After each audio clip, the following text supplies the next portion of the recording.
With the overwhelming popularity of Marvel and DC, it has become increasingly difficult for new superhero content to set itself apart. By now, even fans who have never picked up a comic book are familiar with all of the tropes.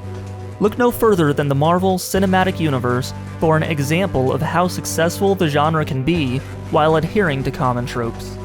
On the other hand, there are many notable works that focus on dismantling the genre, such as Watchmen through deconstruction, Deadpool through satire, and The Boys through subversion. And yet, for all of these attempts to shatter expectations, a keen viewer will still find common tropes in even the most subversive moments. After all, even subversion becomes a trope if we recognize it enough. This is where Robert Kirkman comes in. Buried underneath all of the hero tropes is a celebration of what made these stories so compelling in the first place. Heroes are not new.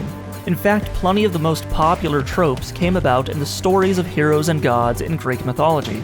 There's a reason these tales have persevered and evolved into the superhero stories we know and love today, and it has a lot to do with how stories manage our expectations. In other words, tropes are neither good nor bad. They are simply tools. And today, we're going to look into how Robert Kirkman used these tools to craft a story about a young hero attempting to live up to his name against a myriad of foes in a universe where even Earth's mightiest heroes are not.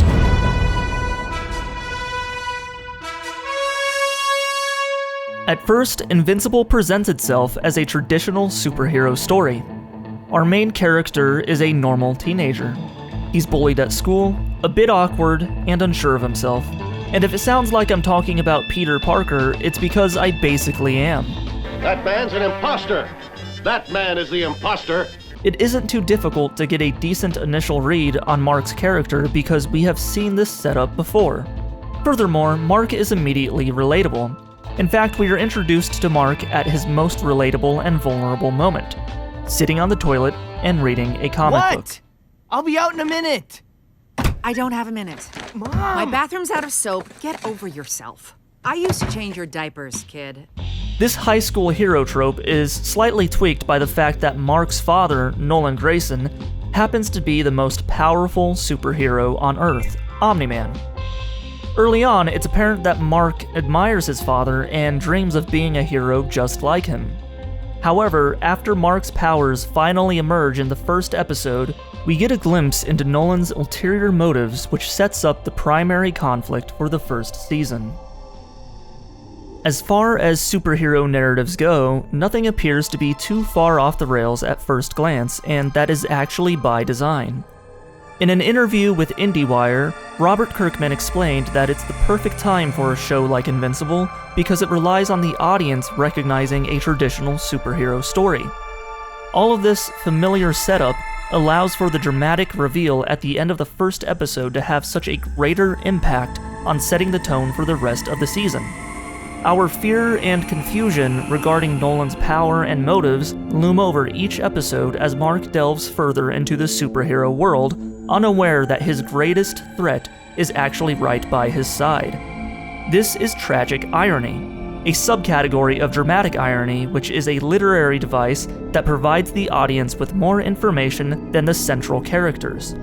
Tragic irony is when the information withheld from the central characters leads to, you guessed it, tragedy. This idea can be traced all the way back to the Athenian tragedy Oedipus Rex, where the audience is made aware of the story's outcome long before Oedipus himself puts the pieces together. Robert Kirkman is essentially using a tried and true storytelling method to complement common tropes in the hero genre. Likewise, the evil dad is a common trope, but in most examples, the evil dad is either absent or known to be evil by the central characters all along. Luke Skywalker never had a relationship with Darth Vader. Peter Quill had just met Ego shortly before learning of his evil plans. And Gamora and Nebula were raised by the abusive Thanos, knowing that he was cruel and evil all along. Even the earliest tales of evil dads were quite similar. In Greek mythology, Zeus grew up without his father and only returned to Olympus to overthrow him. This departure from portraying the evil dad as an absent father makes Nolan such a unique character. It's not drastic enough to call it subversion, but it adds another layer of engagement within the story. The audience can feel the immense weight of our main characters' relationships. We see that when Nolan wasn't focused on his mission, he was actually a pretty good father and husband. His great relationship with his family makes the reveal of his true intentions a much deeper betrayal. Moreover, the fact that Mark's emerging powers are what kicked off Nolan's monstrous actions in the first place adds to the tragedy of their relationship. What was a joyous moment for Mark was a reminder for Nolan that he had a mission to carry out. The precarious nature of Nolan's relationships being intertwined with his mission on Earth separate him from being just another evil Superman. This is the area where Robert Kirkman excels as a storyteller. Every hero in Invincible is analogous to a more popular comic book character in one way or another.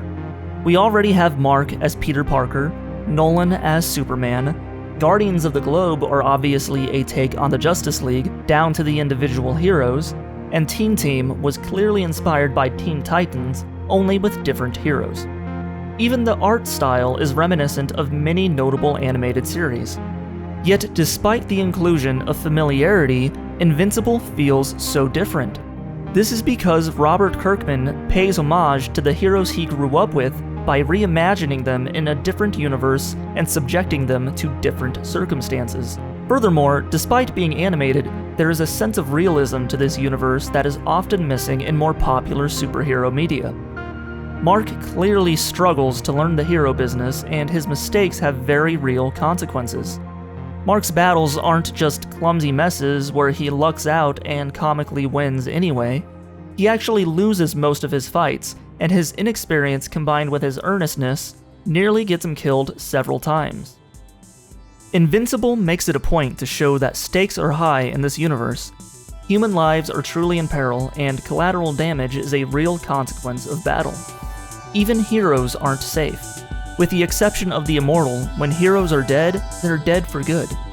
This instills a real sense of dread, especially in the final episode when it becomes clear that the new Guardians of the Globe are painfully aware that they would not stand a chance against Omni-Man.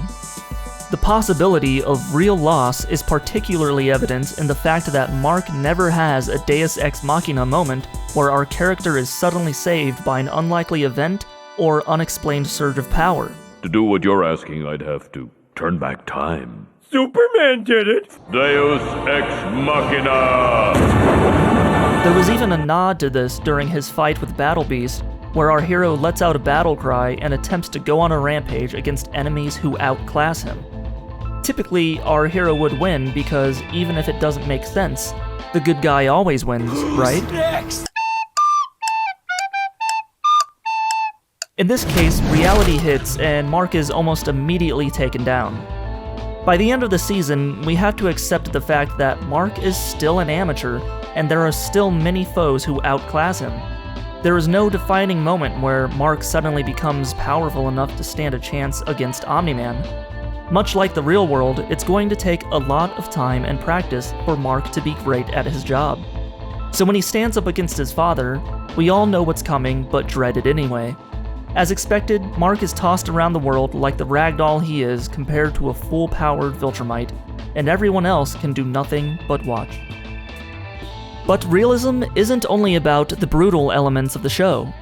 For example, Amber catches on right away that Mark is a superhero when a comical Mary Jane would remain blissfully unaware. While there are numerous complex relationships ranging from dating to friendships to a desire to connect with someone they understand, none really compare to the conflict surrounding Mark, Nolan, and Debbie.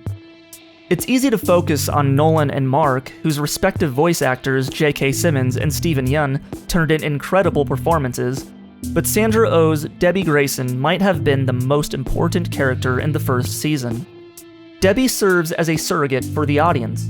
She unravels the mystery as we do, and in fact, she is involved in some of the most significant revelations of the season. But that's not the only thing that makes Debbie a remarkable character. She spends much of the season skirting around Nolan as she uncovers more and more evidence that he murdered the Guardians of the Globe. Yet, despite her vulnerable position, she shows courage and strength in the face of the strongest being on the planet. Debbie is defiant and uncompromising in her values. Mark's greatest traits do not come from his Viltrumite side, they come from his human side, the part of him that was raised by Debbie to draw an absolute line between right and wrong. This is why she's such an important character.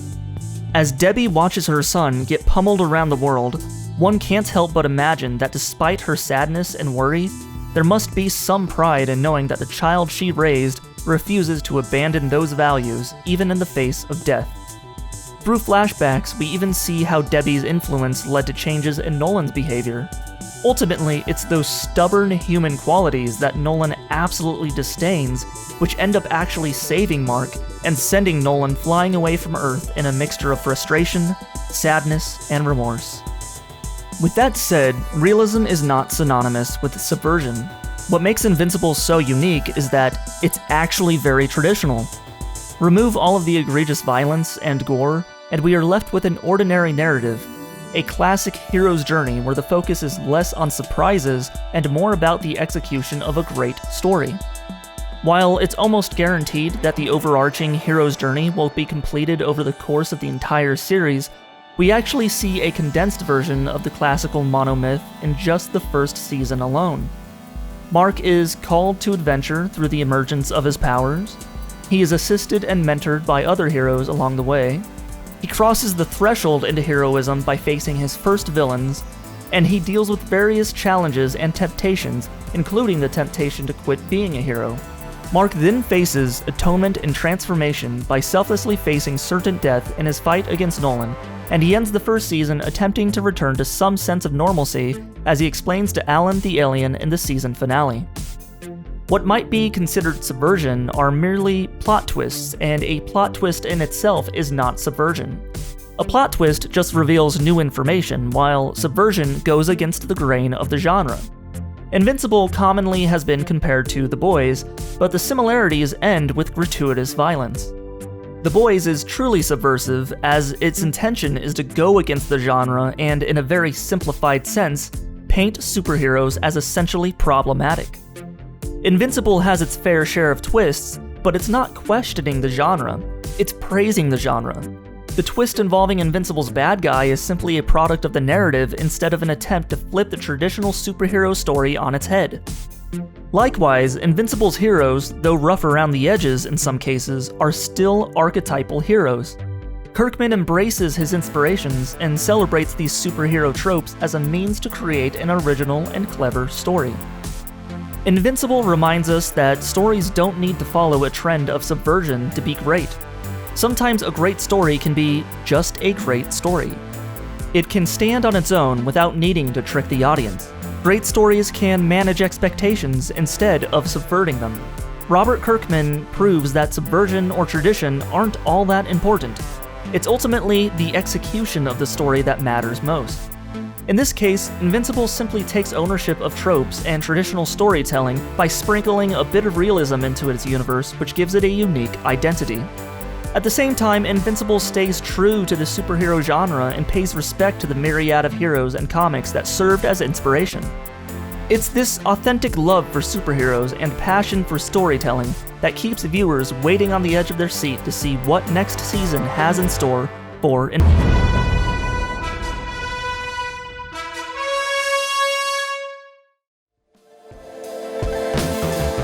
Thank you for watching. If you enjoyed this video, don't forget to like and subscribe for more content.